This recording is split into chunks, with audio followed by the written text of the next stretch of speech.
because, no offense to our good friends at Microsoft, and I've worked with Sure. people there too, but if you come in thinking, well, here's my PowerPoint deck, and I've got to Yeah. go to this next slide, and I've got to get to this next point, it's kind of the opposite of seeming like I'm here in the moment sharing with you.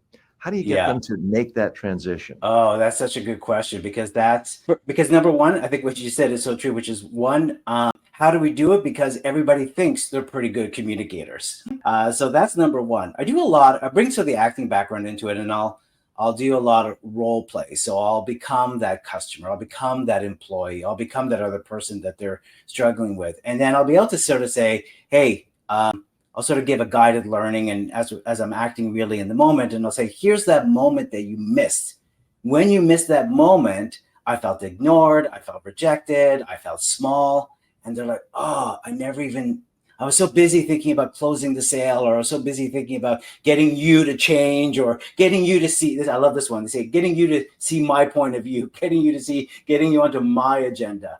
And Mhm. that's really what I teach is how do you, and it's a bit of emotional intelligence too, which is how do you manage your own needs, but Mhm. also notice what's going on with the other person. Mhm.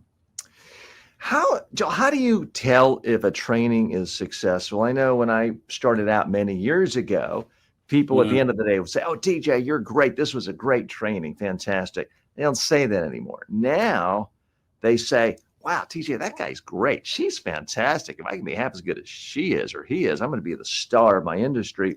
They're pointing to a video of themselves.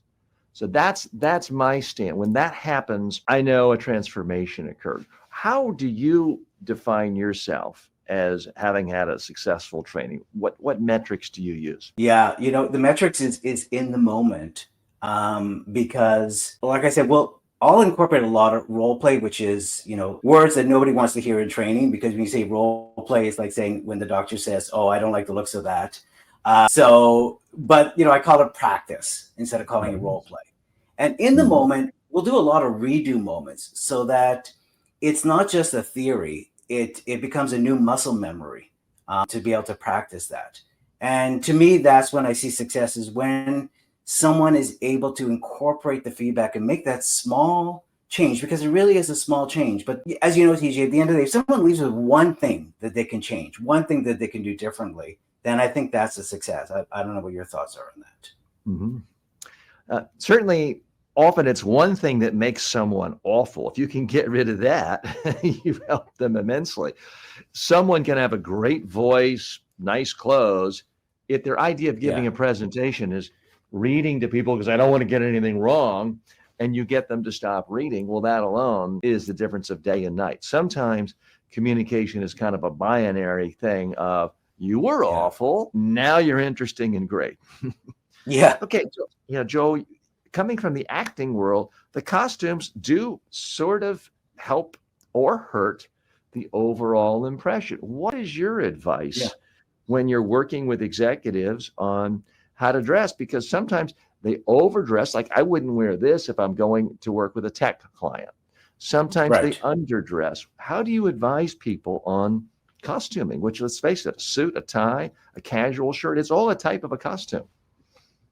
It is all type of costume, and there really is. So, what's going to number one? What's going to make you feel confident, and then, but part two of that, and TJ, as you noticed, the world has just changed so much. Like a few weeks ago, I was working with these consultants in Chicago, and one of them was in and I've working there for years. I was so used to them that they started off in suits, and then they became more casual, and then it was like it's okay to show up in jeans for the training, and then this person showed up in a skirt and high heels, and one would normally say they were male. Now we're saying we're calling it them. Absolutely. And they were brilliant and pleasant and everything. And so that was the world has changed. So it's hard for me to say wear a suit, don't wear a suit. I'm a bit like you. I'm a bit old school in the sense that I like to show up and look what I would call professional. So with the consultants, and if they're wearing jeans, I'll wear dark jeans and I'll wear a sport blazer with a shirt. And I'll still maybe wear nice running shoes or just more casual shoes. When I worked with the bankers, when I started, I would show up full suit and everything. And now I've got a closet full of suits that I basically never wear, because even going to the bankers, we're not wearing suits anymore. It pretty much is, but I have to feel confident in what I wear. And so that's what it boils down to for yourself. It's if you're, and I remember working with a colleague, and the whole time she was just thinking about, oh, why did I wear this? I don't feel good. I don't feel like myself. You have to feel like yourself, but like in everything that you do, whether you're presenting or communicating, it's about how can you bring out the best in yourself? What is my best version of me in that moment? I think you really put your finger. You got to feel good about it. And the worst thing, the last thing you want to have happen is to be up speaking in front of people saying, oh God, I shouldn't have worn this. You don't want anything chipping away, creating any negative feelings. You don't want to have to think about what you're wearing once you're up speaking or sitting down speaking or in front of a camera speaking. You want to just know, this is what I plan. I mean, my general rule of thumb is wear something that doesn't confuse your audience, that is consistent with what they expect you to be in that particular situation. And it does change. I'm like you. Years ago, the bankers all had suit and ties on. I was just in a dress like you for many years until recently. And I looked at the data of my YouTube channel, and I found that for whatever reason, my audience really responded much better to videos of me, frankly, old videos where I was wearing a suit and tie. And I don't know if that's because they think of me as the corporate trainer, or I'm over 60 now and they just are more comfortable with someone like me in a suit and tie. So that's the only reason I'm wearing a suit and tie. I'm in Florida. I'd much rather be in a tank top and bathing suit right now. Right. It's 100 degrees. This seems to fit.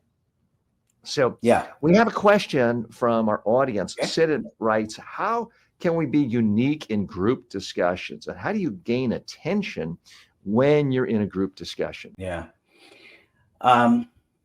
got extroverts and introverts in a group discussion. The introverts often get ignored because the extroverts speak a lot. And so maybe the heart of this question is, maybe, Siddharth, maybe you're an introvert. Yes. Okay. I just see that in the comments, an introvert. Exactly. And that's probably why, how do I do that? Let me give you, I'm going to share with you one of the rules of improvisation. And one of the rules of improvisation is first thought, best thought.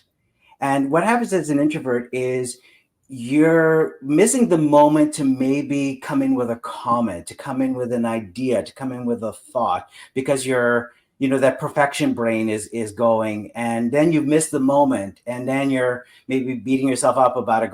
That was my moment to speak, and now you're missing what's going on. So trust your instincts that whatever you're going to say is going to be of value. Most importantly, because you use the word unique. It is your thought, your idea, your perspective. Whether it's right or wrong, it doesn't matter. What matters is that you're contributing. And when you're contributing, people start to look at you and you start to develop more confidence because you've opened your mouth. Our biggest challenge is that this and this is two separate muscles. So the brain is one muscle going. Until you speak, this will all just be going in overdrive all the time. I hope that helps. And TJ, I don't know if you have thoughts as well on this. That's a lot of good points there.